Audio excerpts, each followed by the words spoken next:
would have to tell them what was in his paper. The lamp under which he had stood reading was not exactly opposite the house. It was rather to the right of it; and when, having crossed over the roadway, he walked along the pavement towards his own gate, he heard odd shuffling sounds coming from the inner side of the low wall which shut off his little courtyard from the pavement. Now, under ordinary circumstances Bunting would have rushed forward to drive out whoever was there.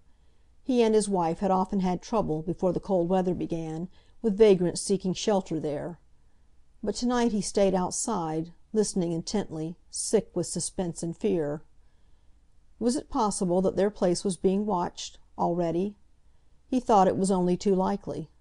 Bunting, like Mrs. Bunting, credited the police with almost supernatural powers, especially since he had paid that visit to Scotland Yard. But to Bunting's amazement, and, yes, relief, it was his lodger who suddenly loomed up in the dim light. Mr. Sleuth must have been stooping down, for his tall, lank form had been quite concealed till he stepped forward from behind the low wall onto the flagged path leading to the front door. The lodger was carrying a brown paper parcel, and as he walked along, the new boots he was wearing creaked, and the tap-tap of hard, nail-studded heels rang out on the flat stones of the narrow path. Bunting, still standing outside the gate, suddenly knew what it was his lodger had been doing on the other side of the low wall. Mr. Sleuth had evidently been out to buy himself another pair of new boots, and then he had gone inside the gate and had put them on, placing his old footgear in the paper in which the new pair had been wrapped.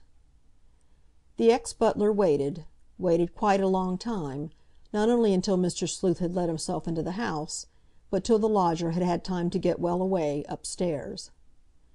Then he also walked up the flagged pathway, and put his latchkey in the door. He lingered as long over the job of hanging his hat and coat up in the hall as he dared, in fact, till his wife called out to him. Then he went in, and throwing the paper down on the table, he said sullenly, "There it is. You can see it all for yourself, not that there's very much to see," and groped his way to the fire. His wife looked at him in sharp alarm. "Whatever have you done to yourself?" she exclaimed. "You're ill, that's what it is, Bunting. You got a chill last night." "I told you I'd got a chill," he muttered. "'Twasn't last night, though. 'Twas going out this morning, coming back in the bus. Margaret keeps that housekeeper's room of hers like a hothouse, that's what she does. 'Twas going out from there into the biting wind, that's what did for me. It must be awful to stand about in such weather. 'Tis a wonder to me how that young fellow, Joe Chandler, can stand the life, being out in all weathers like he is." Bunting spoke at random, his one anxiety being to get away from what was in the paper, which now lay neglected on the table. "Those that keep out o' doors all day never do come to no harm," said his wife testily. "But if you felt so bad, whatever was you out so long for, Bunting? I thought you'd gone away somewhere. Do you mean you only went to get the paper?" "I just stopped for a second to look at it under the lamp," he muttered apologetically. "That was a silly thing to do." "Perhaps it was," he admitted meekly. Daisy had taken up the paper. "Well, they don't say much," she said disappointedly. "Hardly anything at all. But perhaps Mr. Chandler'll be in soon again. If so, he'll tell us more about it."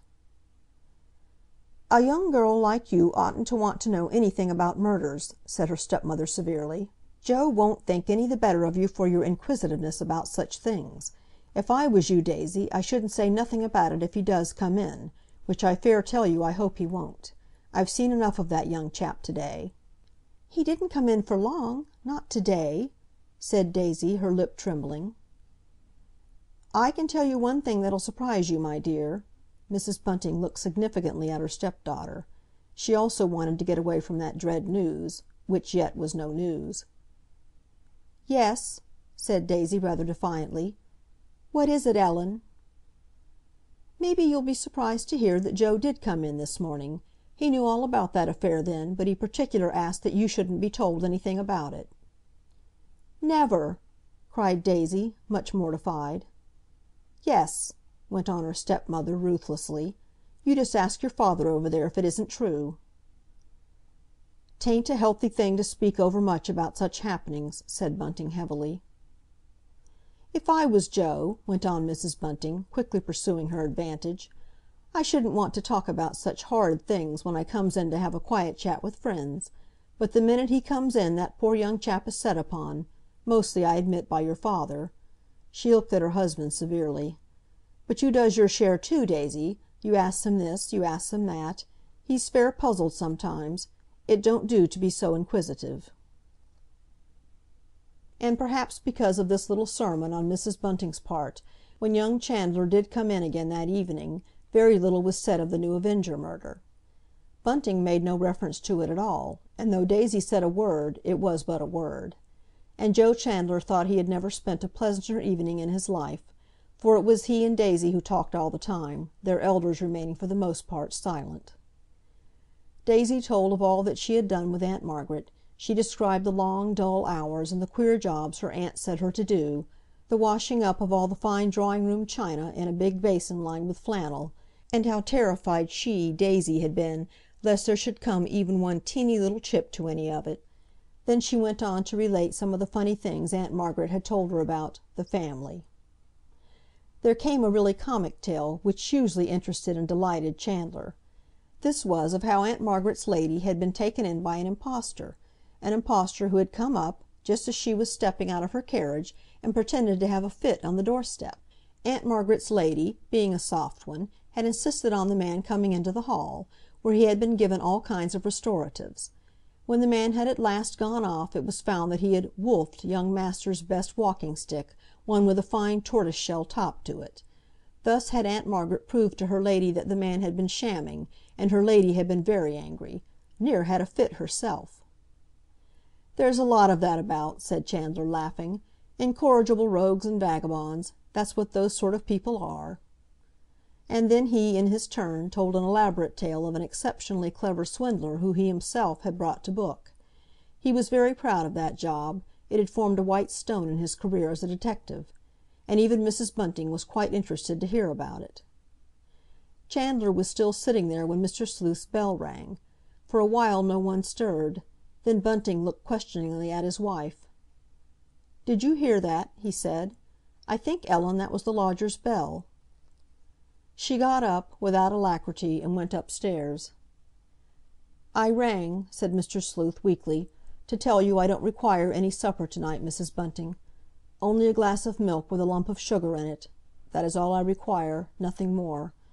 I feel very, very far from well."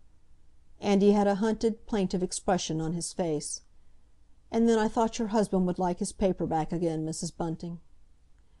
Mrs. Bunting, looking at him fixedly with a sad intensity of gaze of which she was quite unconscious, answered, "Oh, no, sir. Bunting don't require that paper now. He read it all through." Something impelled her to add ruthlessly, "He's got another paper by now, sir.